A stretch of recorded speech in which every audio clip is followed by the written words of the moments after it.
안녕하십니까. 오늘 인도불교의 사상과 역사 25번째 강의 시간입니다. 오늘은 지난 시간에 이어서 부파불교에 대한 얘기를 드릴 텐데요. 이제 그 중에 이 부파불교의 사상이 담겨 있는 그런 논서 중에 구사론이라는 논서가 있습니다. 그래서 오늘은 구사론의 법체계라는 제목으로 강의를 드리겠습니다. 일단 강의에 들어가기 전에 지난 시간 마지막에 이 대천이라는 스님께서 나타나서 5가지 문제를 제기하면서 이 대중부와 상자부라는 두 개의 부파가 이제 갈리게 되었다라고 얘기를 드렸는데, 이제 그 내용에 대해서 물론 현대학자들은 이 대천의 5가지 문제로 인해서 이 대중부 상자부 근본 2부의 분열이 일어난 것이 아니고, 이 남방불교에서 얘기하듯이 그 10가지 문제, 그러니까 배살리 비구들이 10가지 문제를 지키지 않고 있기 때문에 그것에 대한 잘잘못을 가리기 위해서 이제 700분의 스님들이 모여서 회의를 하다가 이 부파가 갈리게 되었다는 점을 현대학자들은 올바른 그런 학설이라고 인정한다는 얘기를 했었죠. 근데 대천의 5가지 문제 중에서 이제 첫 번째가 아라한에게도 잘못이 있을 수도 있다, 실수가 있을 수가 있다, 아라한도 무지가 있다든지, 또 마지막에 도는 소리에서 일어난다, 소리에서 발생한다, 이제 그런 점들이 대천의 오사 5가지 그런 일들, 일사자죠. 에 해당한다 말씀드렸는데, 여기에 대해서 아비달마 대비바사론이라는 논서에서 아주 상세하게 설명을 하고 있습니다. 근데 지난 시간 말씀드렸던 내용은 이부종륜론이라는 부파불교의 분열에 대한 이 설명을 해놓은 그런 논서에 나왔던 내용이고요. 이 아비달마 대비바사론에서는 이 대천의 오사의 문제를 이제 어떻게 얘기하냐 하면은, 일단 시각은 대천을 지극히 격화시키는, 이제 대천을 아주 나쁜 그런 분으로 그렇게 격화시키는 입장에서 이제 묘사를 하고 있는데요.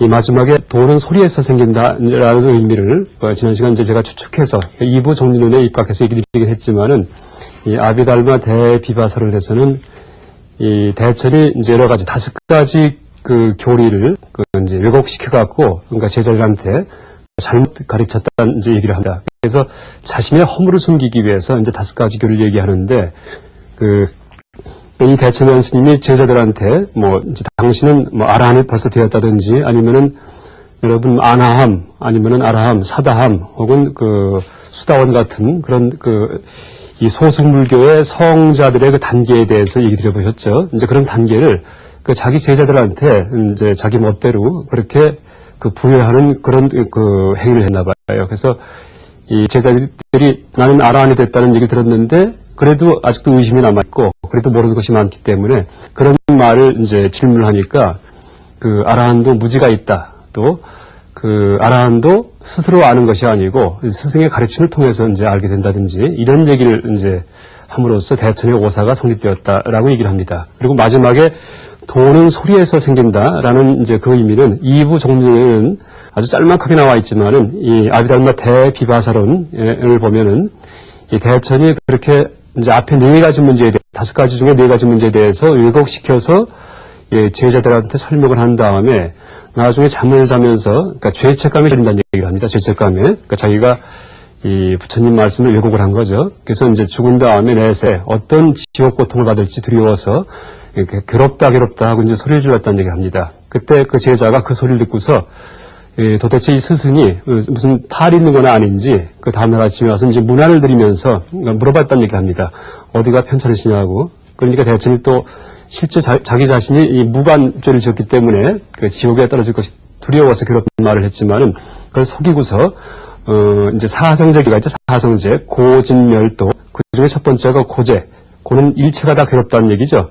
그래서 이 사성제의 교리를 이제 올바로 파악하고 제대로 파악하기 위해서는 이것을 소리 높여서 외치하시면 된다. 이렇게 이제 거짓되게 설명을 했다는 얘기를 합니다. 그래서 괴롭다가 사성제 중에 고성제에 대한 이제 얘기다. 이렇게 이제 얘기를 했다, 말을 합니다. 그래서 그리고 소리 높여서 얘기하지 않을 경우에는 도를 이 사성제의 진리를 올바로 파악할 수 없다라고 이제 거짓말을 한 거죠. 이제 그 의미가 도는 소리에서 생긴다는 의미라고 아비달마 대비바사론에서 설명을 하고 있습니다. 근데 사실 이것은 대천을 격화시키는 입장에서 조망을 한 것이고, 실제 5가지 대천의 오사의 문제가 무엇이었는지는 이제 앞으로 또 이 많은 연구가 뒤따라야 될 것이라고 생각됩니다.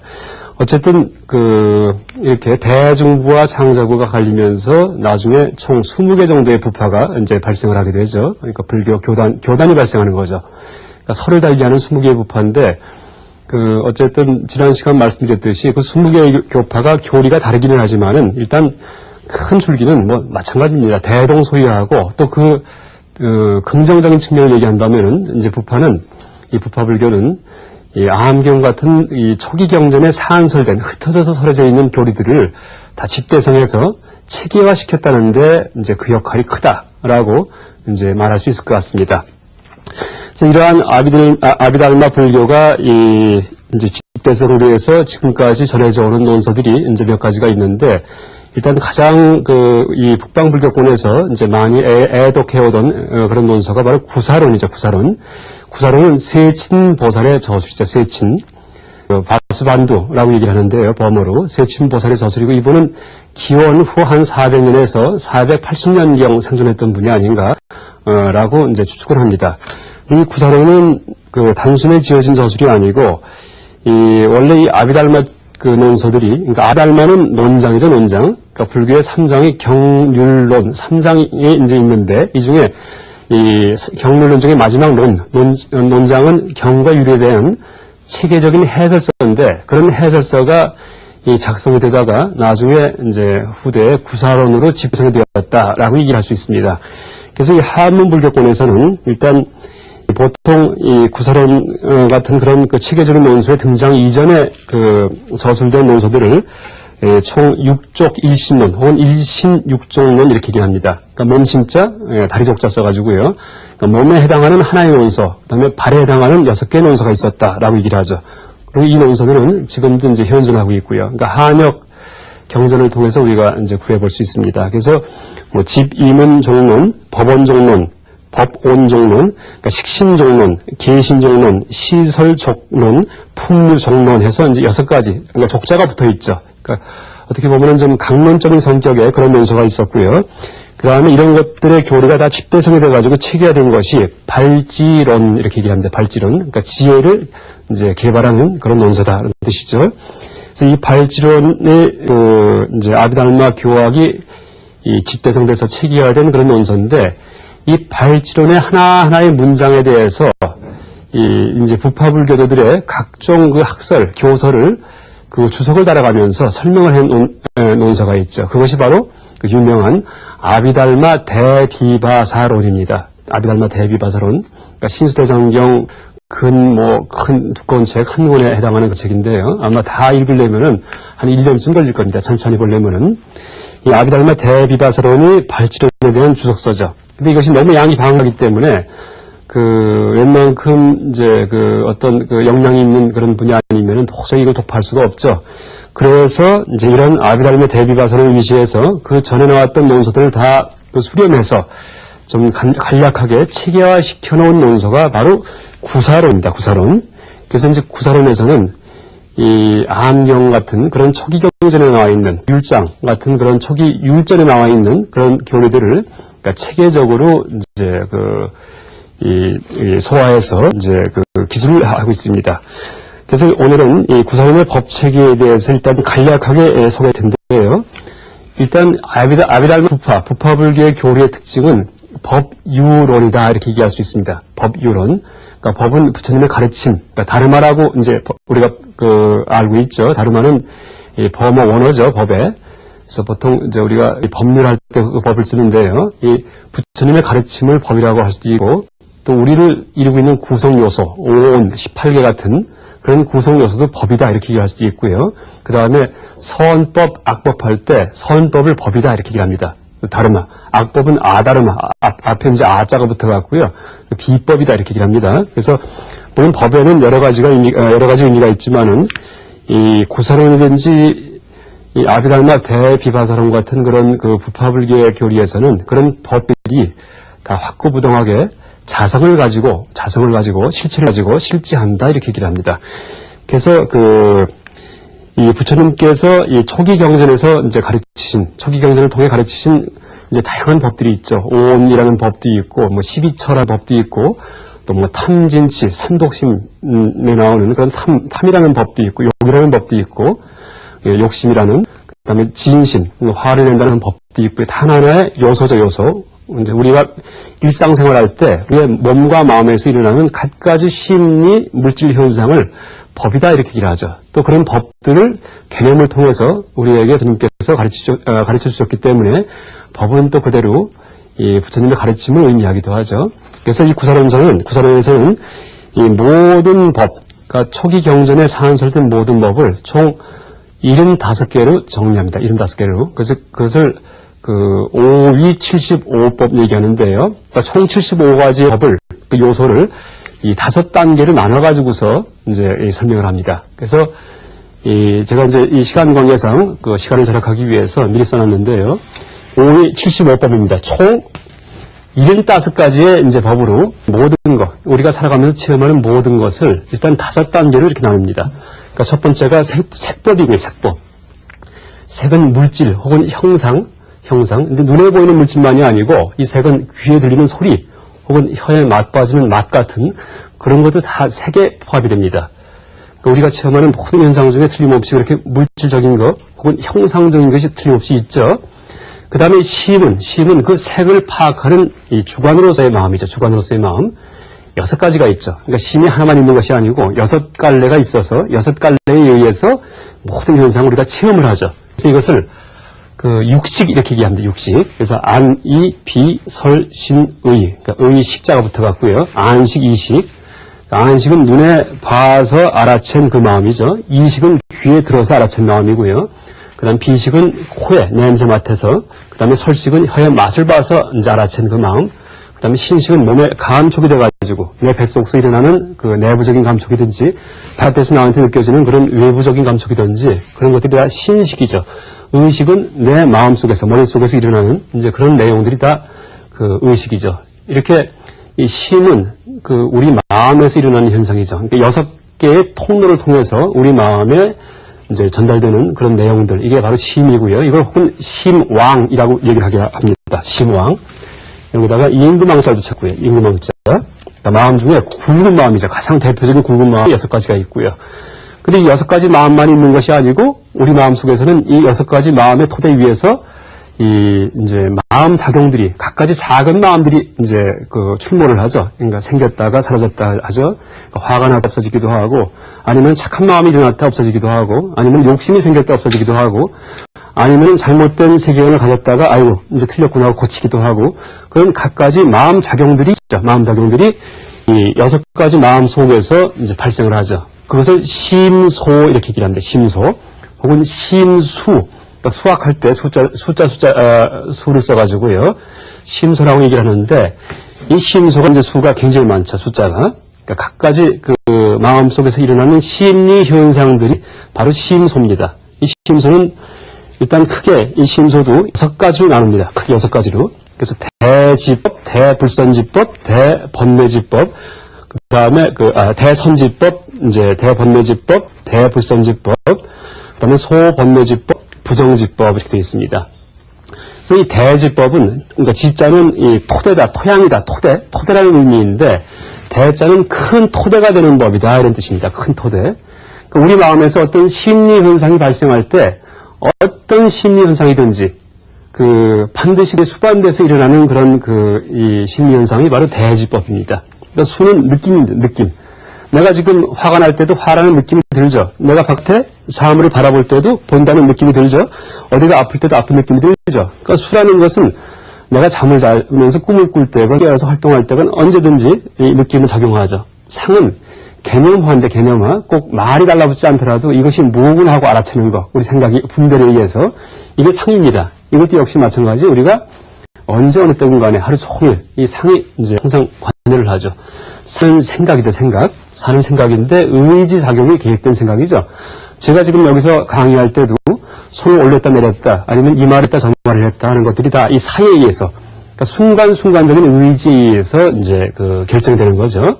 이게 사고요. 그렇게 대지법은 모든 심리 현상, 모든 우리가 체험하는 모든 현상에 수반돼서 발생하는 그런 이제 이 마음 작용을 대지법 이렇게 얘기합니다. 그다음에 대선지법은 이제 모든 마음작용은 아니지만 착한 마음이 들을 때, 올바른 마음이 들을 때 이때 반드시 수반돼서 일어나는 심리현상이 이 대선지법이라 얘기합니다. 신은 믿음입니다. 믿음. 우리가 참선을 할 때 불교에 대한 믿음이 있어야 참선하죠. 우리가 절에 가서 법당에서 기도할 때 믿음이 있어야죠. 그래서 이 믿음이고요. 그 다음에 불방일. 이것은 방종하지 않은 거죠. 방종하지 않은 거. 항상 부처님 말씀 인데 두고서 착하게 살기 노력하고 이제 하는 이제 그런 그 마음 자세죠. 그 다음에 경안은 마음이 이제 가뿐해진, 몸과 마음이 가뿐해진 것이 바로 경안입니다. 우리가 불교 공부할 때 이 마음이 이제 좀 흐트러져 가지고서 산만하든지 아니면은 들뜨든지 아니면 너무 가라앉아갖고 우울하든지 할 경우에는 절대 불교 공부 못하죠. 그래서 이 참선할 때 일단 기본 그 마음가짐을 갖춰야지만 이제 참선이 가능한데 그 기본 마음가짐이 경안입니다. 경안. 가벼울 경자 편안한 안자 써가지고요. 그래서 그 몸이 들뜨지도 않고 또 너무 푹 가라앉지도 않은 상태, 아주 명료하게 삶을 바라볼 수 있는 그 상태가 경안이죠. 이것도 착한 마음이 들 때는 단지 경안의 마음이 있다 얘기하죠. 행사는 평등심이에요. 평등심. 행한 행자, 사는 버릴 사자인데 가까운 사람, 먼 사람을 그걸 평등하게 되는 거죠. 내 가족이라고 너무 막 애끼고 탐욕을 부리고 애착하고 남이라고 미워하는 게 아니고 평등하게 되는 그런 마음가짐. 행사. 참은 이제 참여할 때 참이죠. 이것은 이 착한 일, 좋은 일을 우러르는 그런 마음가짐이고, 괴는 악한 일을 부끄러워하는 마음가짐입니다. 참괴. 그러니까 이런 것들이 이제 대선지법이고요. 대번뇌지법은 마음속에 번뇌가 있죠. 걱정거리가 많이 있는데 걱정이 일어날 때는 반드시 수반되는 그런 이제 마음작용이 대번뇌지법입니다. 그러니까 어리석으니까 번뇌에 이제 우리가 사로잡혀 있죠. 방일. 불방일은 이제 마음을 다잡고서 열심히 노력하는 건데 방일은 풀어놓은 거예요. 마음을. 해태, 게으른 거, 불신, 믿음이 없어요. 혼침, 마음이 푹 가라앉아 있어요. 도고, 마음이 들떠가지고 이 생각 저 생각이 막 나죠. 이런 것들은 대번뇌지법이죠. 대불선지법은 이제 나쁜 일을 할 경우에 그때는 반드시 수반되는 거. 그래서 이제 선과 악에 대해서, 그러니까 선을 좋아하든지 악을 멀리하는 그런 마음이 전혀 없을 경우에 나쁜 짓을 하게 되겠죠. 그다음에 소번뇌지법은 번뇌마다, 그러니까 우리한테 걱정이 발생할 때 항상 수반되는 마음은 아니지만은 이제 가끔 수반되는 마음, 이게 이제 소번뇌지법입니다. 그래서 이 분, 부, 간, 질, 이제 저기 쭉 써놓긴 했지만은 제가 이제 일단 간단히 설명드리면요. 부는 분노입니다. 분노. 부는 이제 숨길 부자인데 악을 숨기는 거, 감추는 거죠. 그 다음에 간은 인색한 거, 그 다음에 질투, 그 다음에 스스로 고민하는 거, 해는 남을 해치는 마음, 한이 맺혔다는 얘기하죠. 그것은 복수심, 복수하고 싶은 마음, 섬은 아첨하는 마음, 그 다음에 이 광은 속이는 마음, 교는 교만한 마음입니다. 교만한 마음. 이런 것들이 우리가 걱정이 있고 번뇌에 들끓을 때 이제 이 번뇌 걱정의 이 성격에 따라서 저 중에 몇 가지가 같이 수반돼서 발생을 하죠. 그 다음에 마지막 부정지법은 심소 중에 마지막 부정지법은 정해지지 않았다 이런 뜻입니다. 정해지지 않았다. 그래서 이 5가지에 속하지 않지만은 마음작용이 이것은 이렇게 8가지가 있습니다. 그러니까 심은 우리가 생각할 때 굵게 생각하는 심입니다. 그러니까 번호로 비따를까 이렇게 얘기하는데 비따를까 찾을 심자. 그래서 저것이 이제 형광등이구나 아니면 저것이 그림이구나 하고 얼핏 봤을 때 그다음에 낱낱이 세세하게 관찰해서 저 그림에는 무엇이 그려져 있고 자세히 보니까 어떤 내용이구나 하고 그런 세밀한 관찰이 사입니다. 사찰하다 할 때 사입니다. 그러니까 심사라는 그런 지적인 작용이 있고요. 회의는 과거에 했던 행동을 이제 후회하는 거예요. 그러니까 악한 행동을 했던 걸 후회해도 회의에 들어가고 또 착한 행동을 한 것을 후회하는 경우도 있죠. 괜히 잔짓했다. 그래서 내가 무시당하지 않았나 이렇게 경우에 이걸 회자입니다. 혹은 오작 잘못했다고 이제 생각하는 거죠. 잘못했구나 하고 생각하는 거. 그 다음에 면은 이제 이것은 잠자는 거죠. 마음이 어두워져 갖고 잠에 빠진 게 면이고요. 탐은 탐심, 욕심이죠. 진은 화내는 거, 미는 거죠. 화내는 마음, 진심, 진애라고 얘기를 하기도 하고요. 만은 이제 교만 중에 아주 큰 교만이죠. 의는 의심. 불교에 대해서 진짜 불교가 옳은지 틀린지 이런 의심이 들 경우에 이게 의죠. 이런 것들이 이제 심소법에 들어가고요. 심소법. 그 다음에 심불상응 행동이라는 것이 있는데 이것은 심이나 심소에, 그러니까 마음 심자가 붙은 2가지가 심과 심소죠. 여기에 불상응. 상하지 않는, 해당되지 않지만은 행위다. 어떤 조작적인 그런 요소다. 마음 요소다. 라는 것이 시인불상의 행법입니다. 그래서 이것들은, 그러니까 마음과도 관계없고, 이제, 실제 물질과도 관계없어요. 재산의 어떤 기능인데, 그러니까 득, 비득, 득은 이제 이것이 무엇이냐 하면은, 우리가 지금 인과응보의 세계에서 어떤 환경 속에 살고 있죠. 내가 전생에 지었던 업 때문에 이러이러한 환경을 내가 이제 현재 상황 속에서 살아가고 있죠. 또 지금 어떤 업을 지으면 살고 있죠.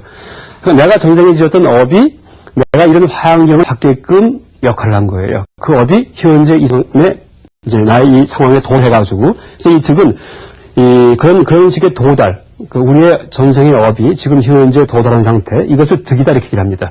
그래서 득은 일단 없는 것을 획득하게 하는 그런 성격이 하나가 있고요. 그리고 얻은 것을 잃지 않게 하는 그런 성질이 있습니다. 그때 얻은 것과 없는 것을 획득한다고 할 경우에는 그때 그 의미는 인과응보에서 과보로서의 그런 여러 세상만사를 이제 의미합니다. 그래서 비득은 반대 의미고요. 이런 것들이 다 신불상행위죠. 그래서 생주이멸 이런 것도 들어가죠. 생주이멸. 모든 유의법은, 모든 연기적인 그런 존재들은 다 생겼다가 머물다가 그 다음에 괴멸되다가 너무 사라진다 이렇게 얘기를 하죠. 이것도 마음도 아니고 물질도 아닌 제3의 어떤 요소죠. 그렇죠? 그래서 이런 것들을 신불상의 행법이다라고 얘기를 합니다. 그다음 마지막 무의법은 이 앞에까지 얘기한 것들은 다 유의법입니다. 유의법. 유의법은 전에 한번 말씀드렸지만은 재행무상할 때 행에 해당하는 것이 바로 유의법이다 얘기도 했죠. 행. 그러니까 모든 조작된 것들, 그러니까 인과 연에 의해서, 그러니까 직접 조건과 간접 조건에 의해서 만들어진 모든 것이 다 유의법입니다. 그러니까 조건이 없어지면 어떻게 됩니까? 다 사라지겠죠. 그러니까 모든 유의법은 다 생주이멸합니다. 그러니까 인연이 갖추어지면 생겼다가 어느 정도 머물다가 나중에 인연이 없어지면 이제 인연이 끊어지면은 그때 사라져버리죠. 그래서 모든 이런 유의법들은 다 생주이멸한다 이렇게 얘기를 합니다. 이게 인연 소생의 법, 인연으로 만들어진 법들이고요. 무의법은 인연으로 만들어지지 않은 그런 요소들, 그런 세상만사 중에 그런 요소들이 이 무의법이다 이렇게 얘기를 합니다. 그래서 이것은 이 구사론에서는 세 가지 얘기를 하는데 택멸무의, 비택멸무의, 허공무의 이렇게 얘기를 합니다. 일단 쉬운 것부터 말씀드리면은 허공무의는 이제 우리가 보고 있는 공간, 비인 공간이죠. 허공은 만들어진 것이 아니죠. 허공은 깨지지도 않아요. 그렇죠. 그러니까 허공은 상주합니다. 상주. 절대 부실 수도 없고, 또 허공을 허공을 만들어낼 수도 없고요. 이제 인연과 연을 합해갖고, 이게 허공이고요. 그 다음에 택멸무의는 우리 마음속에 여러 가지 번뇌가 많이 있는데, 걱정들이 많이 있는데, 이런 거를 지혜의 힘에 의해서, 우리의 지적인 힘에 의해서 하나하나 분석을 해서 관해서 그걸 사라지게 만들 경우에, 그때 택멸무의 되었다. 이렇게 얘기합니다. 택멸무의로 돌아갔다. 택멸. 그러니까 지혜의 간택력에 의해서 소멸시켜서 무가 되어버린 것들. 이게 택멸무의입니다. 그리고 보통 열반이 택멸무의다 이렇게 얘기하죠. 열반. 우리 전체가 다 열반이 될 수 있지만은 마음속에 있는 이런 각가지 마음 요소들, 이런 것들도 번뇌들, 이런 것들도 하나하나 낱낱을 열반에 들게 만들 수가 있습니다. 수행을 통해서. 화가 잘 나는 사람은 어딥니까? 자비관. 남을 사랑하는 마음을 자꾸 품게 해가지고 화난 마음을 택멸시키는 거죠. 사라지게 해버리죠. 그러면서 점점 그 사람의 성품이 향상하겠죠. 이제 그것이 택멸무의고, 약간 열반이 바로 택멸무의다 이렇게 이해하시면 되고요.